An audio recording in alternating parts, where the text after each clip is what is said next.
Hey guys, I'm learning TFT. We're going to go over a game where I was contested Riven 3. I was actually quite close to hitting it with plenty of resources, but someone contested me and I had a game plan to pivot out. So this is Wandering Trainers and I really do enjoy this portal. So my game plan right now, I'm first scouting the lobby to see who might be contesting what I have. But as far as game plans go, I have a bunch of 8 bits. I can start stacking up the 8-bit stacks. And I also have Jazz and Heartsteel. So I'm thinking I can either go Riven reroll or I can go the Flex AD Heartsteel with a Z line with a bunch of Jazz in the back line since you're running Misfortune, you're running Bard, and possibly Lucian in the late game. So I have a bunch of possible outs to play toward. I have a 4 8-bit right now, which with Corki, he's a great item holder for Ezreal. And I am thinking I want to level up quickly because Jazz, you get a lot of value from getting high levels. So that's my game plan right now. And because I have an econ opener, I only have 2 components instead of a 3. Right now I'm thinking, do I want to slam BT on Olaf, since that would be a great item for Riven later?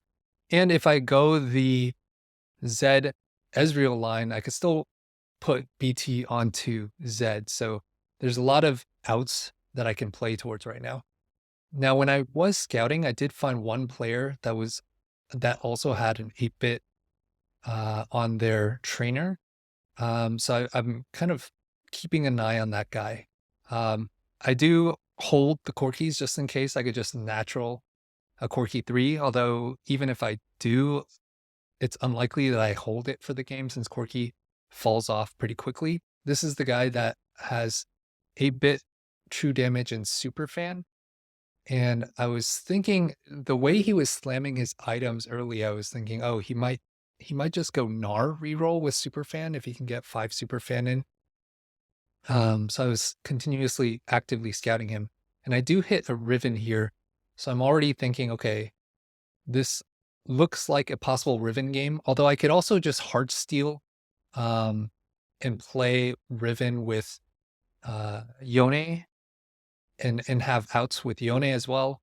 I can Heartsteel and get a bunch of resources to go into Riven. So a bunch of different outs that I can play towards right now. And with Cluttered Mind, it's an econ augment, so I am not that strong from a combat power standpoint since I only had the 2 components. I didn't have an augment that gives my board combat power, but I picked a set here because I want to get 3 Heartsteel in, start getting those hearts, and also the vest can play towards a Titan's Resolve for a Riven play. So this is like a decent board. I don't really have much damage other than the Olaf. I have Corki with 4 8-bit in the back, but this isn't too strong of a board, but it's good enough for me to win this fight, but more importantly, preserve some HP, especially with the Heartsteel +1. I'm not too concerned about loose streaking. I'd rather preserve my HP. And the other thing is that I have Cluttered Mind. So I have an econ augment and I'm going to be pretty well off from a resource standpoint with Heartsteel. So at this point, I'm thinking it's more important to preserve HP than to loss streak. I do have 2 Rivens. So I'm already thinking, okay, how do I transition into Riven? Maybe just hitting a Riven 2 can be an item holder for Zed, because I can really cap out with 4 Jazz in the late game with Heartsteel. But if I just natural a bunch of Rivens, and especially since I'm already getting a bunch of 8-bit stacks, I'm thinking, okay, let's consider the Riven line. So that's kind of my game plan right now. And I am dropped more Heartsteel. And Riven also wants to hold, when you play Riven, you want to hold the Pentakill. You want to hold Mordekaiser and the Pentakill Edgelords, so Kale and Viego. So I move my items over from the Olaf and get 5 Heartsteel in. So now my board again still isn't strong. So I'm scouting this guy. He slammed a Hodge, which is not a perfect Riven item, and he does have 8-bit Garen, but he has no Riven. So I'm thinking, okay, I have an advantage over him to go Riven right now. I'm stacking a lot more 8-bit stacks. And if I want to go Riven, I could do return on investment, but I also want to keep my options open. And that guy Hot did slam QSS, so that also says he might lean towards Riven reroll. But again, I'm ahead on my Rivens right now, so I'm thinking again, if I natural a bunch, I might play towards it. If I don't, I still have a backup plan. And so when you're playing reroll, it's nice to consider if you don't hit your reroll, or if you're contested and you need to push 8, what's your transition plan? And so I'm getting the cash out here. I basically have QSS, so I'm like, okay, this is pretty much perfect territory for Riven. I still have an advantage over the TFT player guy who's also kind of leaning towards Riven, and I'm just gonna slam. But I could still play towards Zed if I want, or Viego. So right now I have a bunch of bruiser items. When I go 8, if I go 8 and don't go Riven, I can still play towards like a Pentakill, Viego, Kali line, and I'm gonna have lots of items. And so here I'm thinking I get a glove. IE would be another good item for like Ezreal, a secondary carry, and that Zac as a bruiser is just very strong as well. So I hit the Riven, and I don't have a headliner right now. So I could get the Philios, and I'm thinking, when do I want to roll? So this guy still hasn't rolled. All I need is to hit 1 headliner Riven and 3 more Rivens, and I get my Riven 3. I will have plenty of resources, and I'm decently healthy and strong. I mean, I am kind of low on HP, but now I see this guy hit a Riven 2, and it's more likely that I'm going to be contested. I consider taking a Yone here, but these aren't perfect Yone items, and I don't have that many Yones. I have more Rivens than I have Yones at this point. So I'm still thinking, okay, what's my game plan here? And fortunately, I'm taking out the first place guy who's streaking, so my board's like decently strong, and I'm going to get another solid cash out coming up. And I can still play towards an Ezreal line. So here's where I see my contester hit a Riven headliner. So at this point, I'm thinking, okay, I probably won't go Riven, but then just at this time, and this maybe was just a bait, especially since I hit the Ezreal.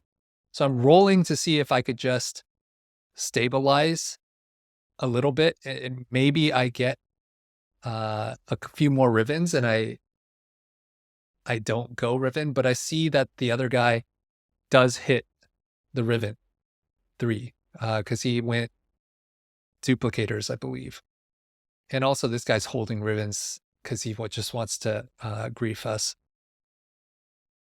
So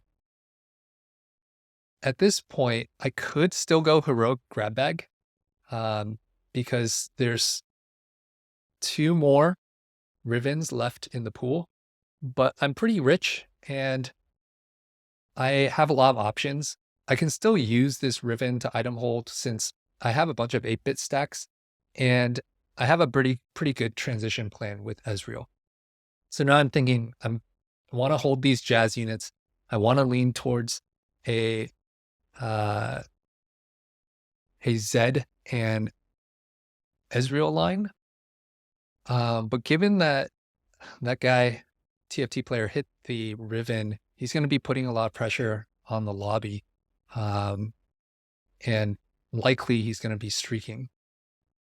So I'm thinking right now I need to stabilize a bit more, hopefully hit a Ezreal 2, because I'm starting to get low on HP. And hit a secondary carry that's hopefully better than the Riven. The good thing against this Karthus board is I have a lot of healing in Harm Assist and Martyr. So given that my Ezreal doesn't have healing, that helps.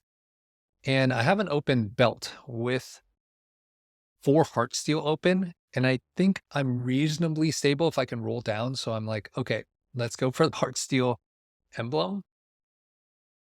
And let's see how we can get more resources, especially if we can stabilize, to try to go for a level 9 eventual board where I can play 4 Jazz with Lucian and Bard added in. I do think I'm more stable now with the Ezreal 2, but we have to see. And this guy rolled down and still is on RE1, so I'm thinking, okay, I'm in a reasonable spot. I am poor because I'm holding all of these units to get cluttered mind value. And I'm also thinking I could just transition the items from Riven to maybe playing Caitlyn as well with dual carry. And if I can get a Lucian in, then that might be a reasonable out in the late game. And I'm playing this Riven 3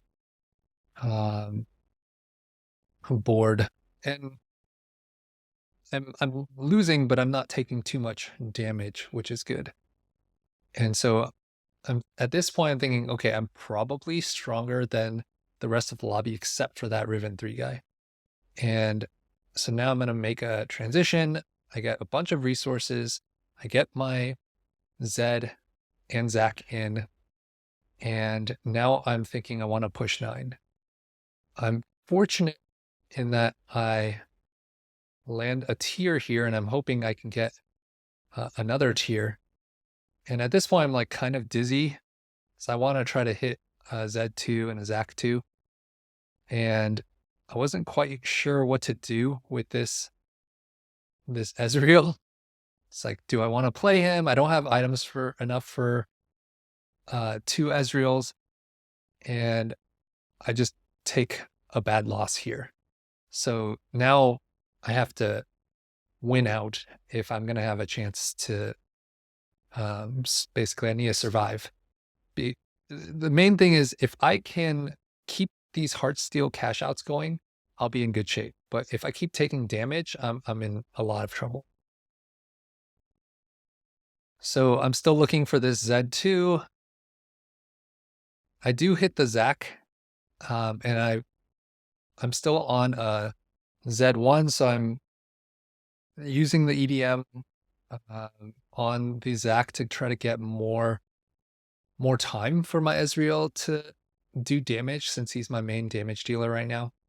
And I'm just donkey rolling. I had a useless Mord on my board, and now I still have the 5 Heartsteel, and I'm getting really good Jazz value with the Ziggs now. And so at this point, I just need to hit the Z2, and I think I'm reasonably stable. I'm starting to hit escape velocity on these cash outs, but I need to be strong enough by the next time I play this Riven. So right now I just need more tank items. I need to strengthen my front line and buy time for my Ezreal to just deal a lot of damage. I'm also on 3 big shot, so I want to get in the 4 big shot. And I think I was looking at the diff between having the Ziggs in with more of that Jazz value versus getting the big shot in, and big shot ends up being more damage. Eventually I would like to replace the Corki with a Jhin. I don't have items for a Jhin right now, so that's something to keep in mind as far as future items, since I maxed out my, and I barely win here. So that was a really close one. And this duplicator is huge. So getting all these cash outs really shows the strength of this Zed Ezreal line, and is a big reason why, even though I did roll a bit at 7 to try to hit Riven, and even though I was contested, there was a way for me to survive when I didn't hit the Riven. Of course, this is Wandering Trainer, so this spikes a lot of the boards and gives you a lot more options. But I think in general, the idea still holds, where you want to give yourself as many outs as possible and to think about what your options are in case you don't hit, or your opponent does hit, or you just need to like push from 7 to 8 to outlast whoever's contesting you. So now I have enough resources to go back to 9. And I find this Jhin, which is great. And I want to keep the tough part with playing Cluttered Mind and Jhin is you want to keep your bench empty with Jhin, but you want your bench full with Cluttered Mind. So at this point, I'm just like, I'm going to die if I lose a round. So I need to get Jhin value. And I don't have, normally you want to play red buff on Ezreal to get the anti-heal, and I don't have that. So I put the red buff on Ziggs to get some of that anti-heal in. And at this point, I'm also rolling for a Lucian. If I can find a Lucian, I'll replace the Ziggs and put the Morello on the Lucian, and I'd get a huge spike from that. But I'm playing the Riven board again, and I believe I'm playing the Ghost, and it gets bugged out, but that's why I win this battle so easily, because I'm playing the Ghost board of that Riven. And every round I survive is huge, because if I can just get that next cash out, it just spikes my board so much. And I want to position my Zed away from the Riven, since the Riven on a 1-on-1 likely to take out my Zed. And the good thing about Ezreal in this matchup is he can just keep on blinking away from the Riven. And so now I might have hit Escape Velocity, and I see this Lucian with an 8-bit emblem, and I'm just salivating. That's great. So I cash out, I hit the Jhin too, and I also have another emblem that I can pick, whether it's Jazz, which means I could drop out of or I could do Big Shot and get my Lucian to be really strong. And I have 5 Big Shot now, so I can get 6 Big Shot in if I pick up this Kaisa and drop probably a Heartsteel at this point, since this is the last battle. I don't really need Heartsteel at this point. I'm thinking I could just drop out of the Yone. I hit the Lucian too. In hindsight, the crowd divers are actually huge value, especially in the late game. Like hitting this Caitlyn would make a big difference with the crowd divers. But 6 Big Shot is 6 Big Shot. Like, that's huge damage. And you can see in this fight, I barely got a victory. So thanks for watching, and I hope you learned how to pivot when you're contested.